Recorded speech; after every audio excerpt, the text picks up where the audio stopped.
జై జై భీమ్, జై జై భీమ్, జై భీమ్, జై జై భీమ్, జై జై భీమ్, జై జై భీమ్. ఇంత మహోన్నతత్వము, ఇంత గొప్పతనం ఎందుకు ప్రజలు దాదాపు 5,70,000 గ్రామాల్లో డాక్టర్ బాబాసాహెబ్ అంబేద్కర్ జయంతి చేసుకున్నారంటే భారతదేశంలో ప్రపంచవ్యాప్తంగా ఎందుకు ఆయనకి అంత క్రేజ్?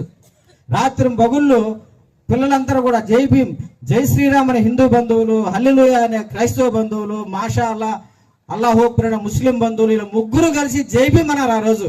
ఏదైతే YCP party, Telugu Desam party, BJP party, communist పార్టీలు ఏదైనా జెండాలు ఏదైనా అందరూ కలిసి జై భీమ్ అన్నారంటే ఆయన ఒక క్రేజ్ ఏందో, ఆయన ఒక ఉన్నతత్వం ఏందో ఈ రోజు యువత చూడాల్సినటువంటి పరిస్థితి ఉంది. నవంబర్ 7, 1900 సంవత్సరం ఆ రోజు ఆయన స్టూడెంట్ గా రికార్డులో నమోదైనందుకు విద్యార్థి దినోత్సవంగా చేశారంటే ఆయన ఎంత గొప్ప వ్యక్తి ఒకసారి ఆలోచించండి.